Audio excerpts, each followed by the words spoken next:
and welcome to the 86th edition of Marex Maritime News. The headlines on Monday, the 4th of October 2021.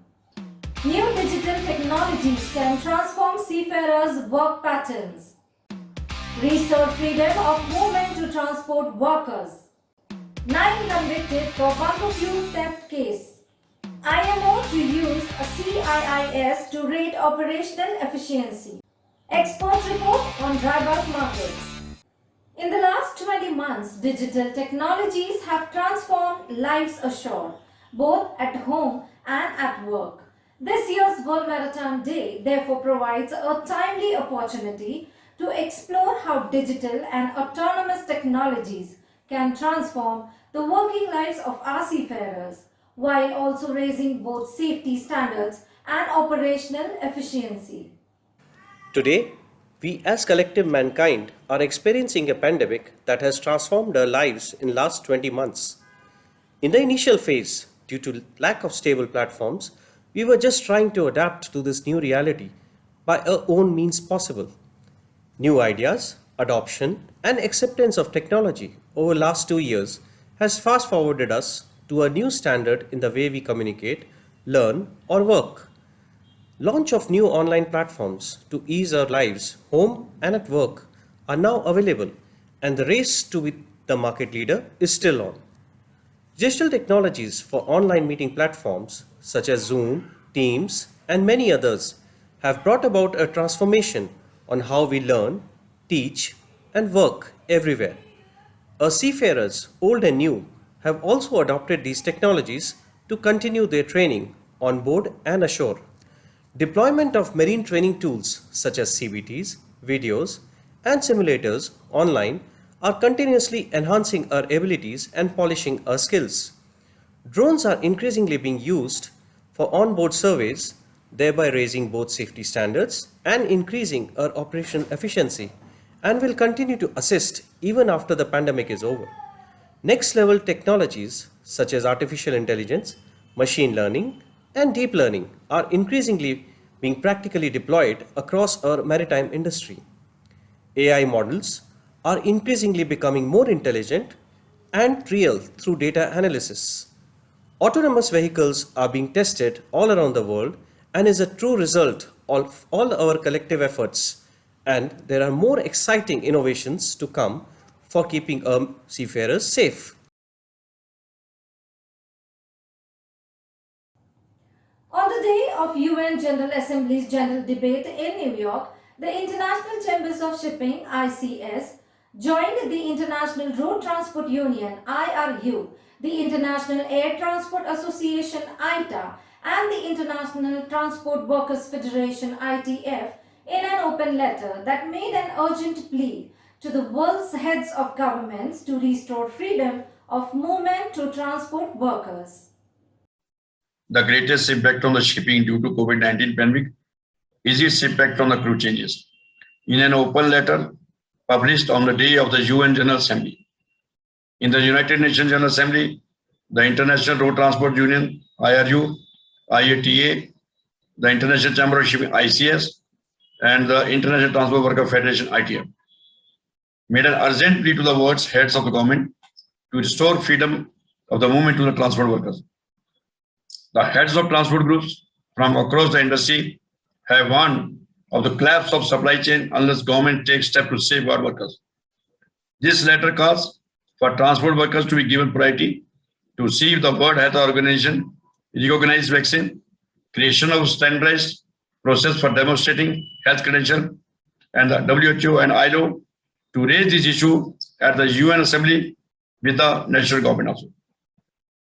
They conveyed the message that transport workers have continued to keep trade flowing throughout the pandemic.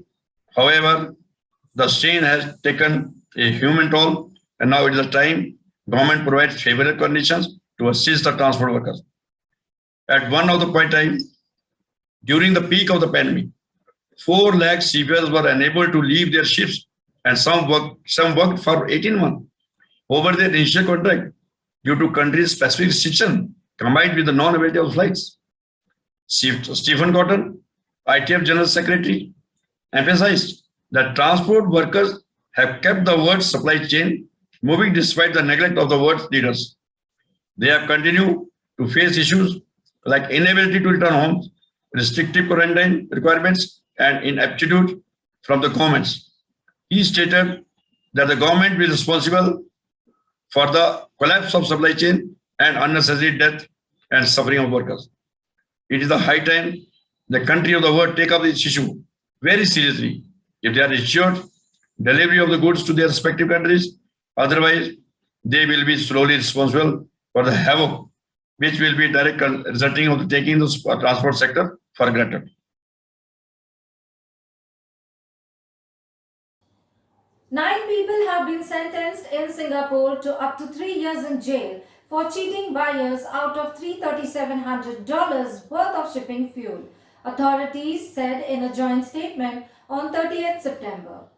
The group was found guilty of using industrial strength magnets to tamper with measuring equipment known as the mass flow meter (MFM) on board bunker tankers owned by a unit of Marine Fuel Services provider Southern Peg Singapore Pte Ltd.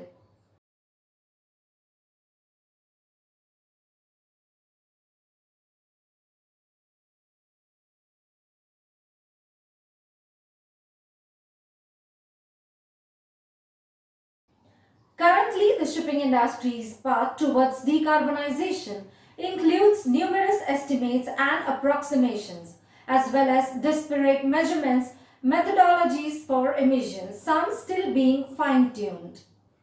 Starting in 2023, the International Maritime Organization (IMO) will use carbon intensity indicators (CIIS) to rate the operational efficiency of ocean-going vessels using data now being submitted by operators of ships above 5,000 gross tons.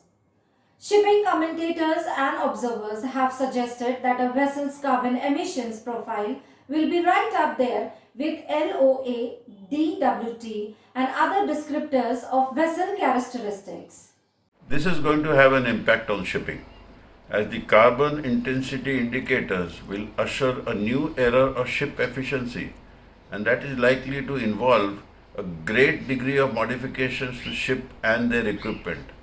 And this compliance is going to fall on the owner's shoulders to reduce emissions, and will have to be worked along with the charterers' input, especially when the long-term charters are in place.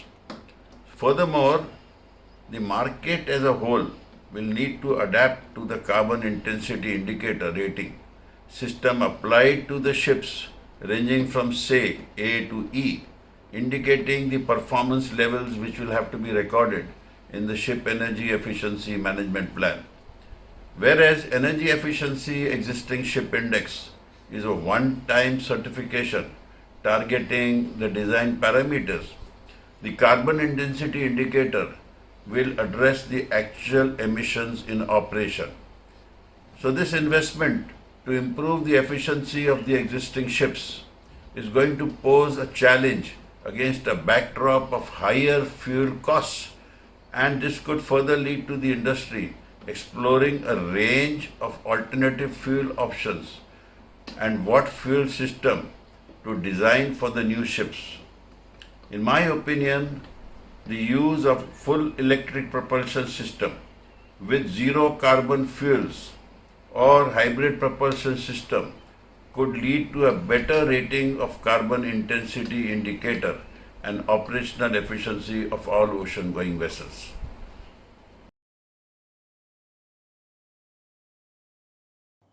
Now, our dry bulk market report direct from the expert. We face a winter of discontent in the UK, a throwback to the late 1970s, when the all-powerful unions called for widespread strikes to gain large inflationary pay settlements at well above government caps. Today, a lack of investment in fossil fuels as public opinion turns against carbon and new money is directed to renewables has caught us out once more. Natural gas prices have surged partly because Russia has restricted westward flows to Europe and partly because the wind did not blow, leaving wind turbines motionless.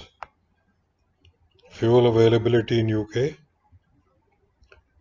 Tanker deliveries to retail outlets have been hampered by a lack of drivers, and supermarkets are running low on food as there is a lack of CO2 for packaging and chilling.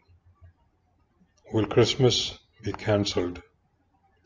In the US, oil and gas producers laid off workers last year as the pandemic hit demand and caused prices to plummet.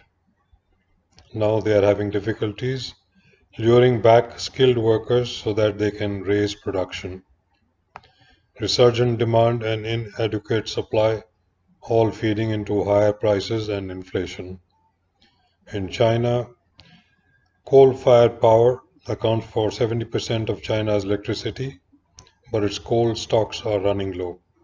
It produced 3.9 billion tons of coal in 2020, and as if that was not enough, it imported another 238 million tons of seaborne coal, which is 6% of the domestic output.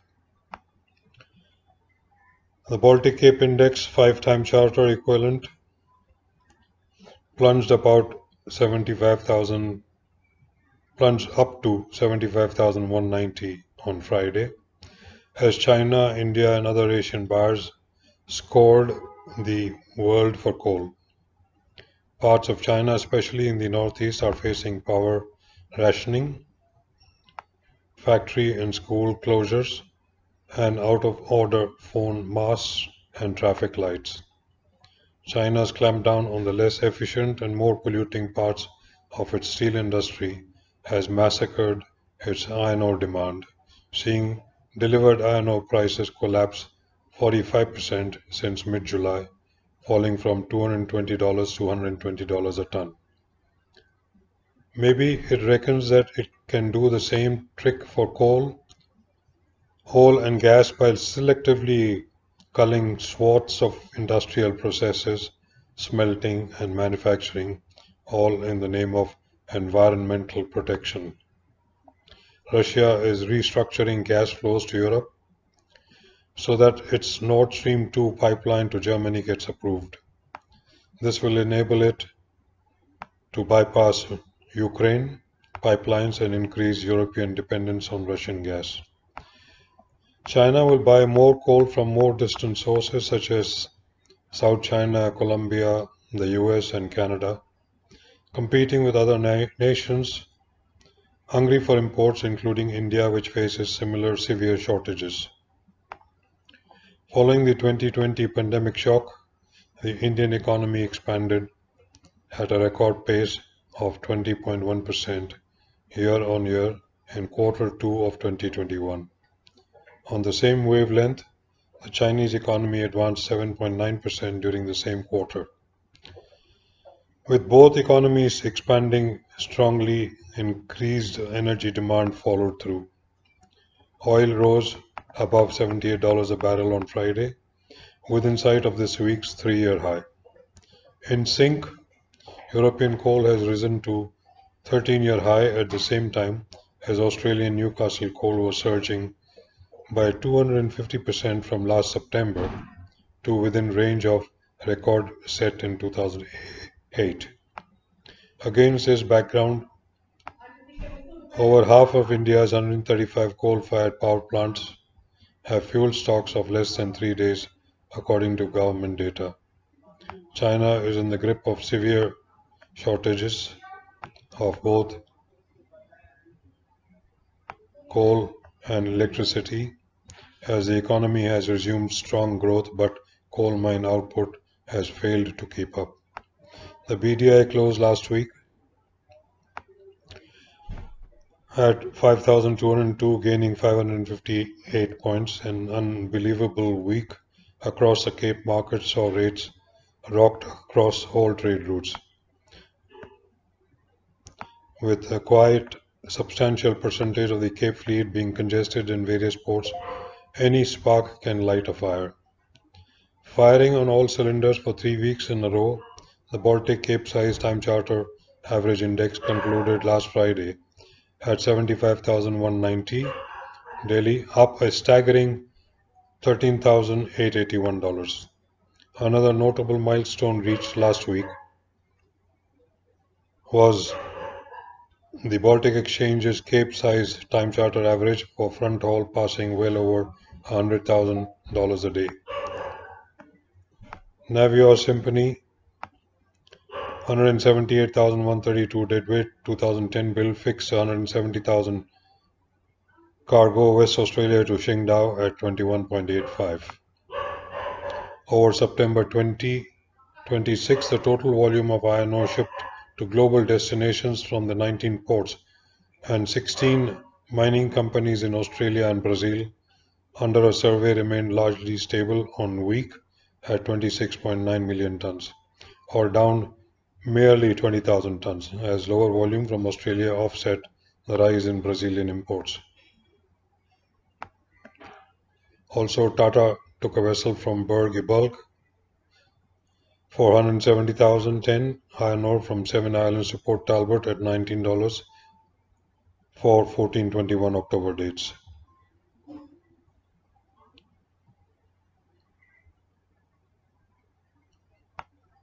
On the period front, Great Ocean 171,203 built secured employment for 5-7 months at 38,500 daily basis prompt delivery Huanghua.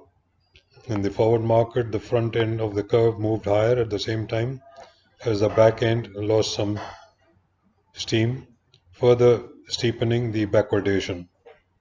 An interesting week comes to an end with the Cape being the terrorist of both paper and freight markets. The Panamax index, however, struggling to harvest additional value and concluding only a tick below last week levels at 35,929 daily. Panamax sector Pacific Round Voyage Index was 5.3% higher week on week at 37,843 daily. The Anti-Paros 81,213 built from CJK 3rd October fixed at 37,400 with Oldendorf to Singapore, Japan. And an LME was rumored out of Yosu beginning October at 37,250 for similar run. Indonesia struggled to satisfy a tonnage glut in nearby area, enabling charterers to take the upper hand.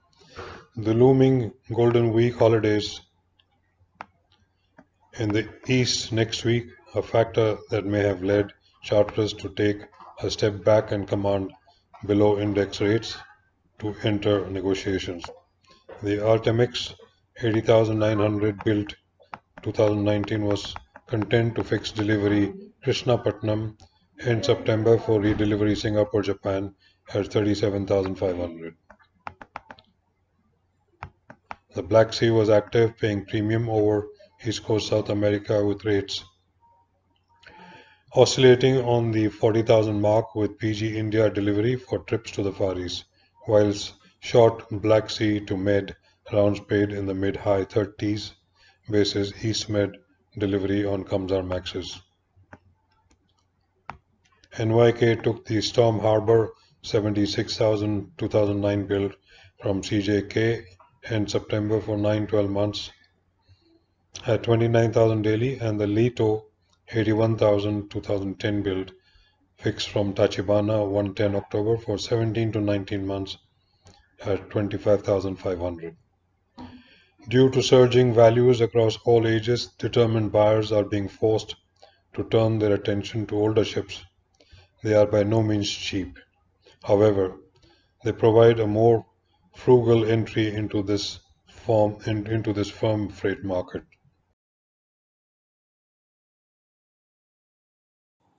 Stay safe, stay healthy. Thank you for watching. See you next Monday.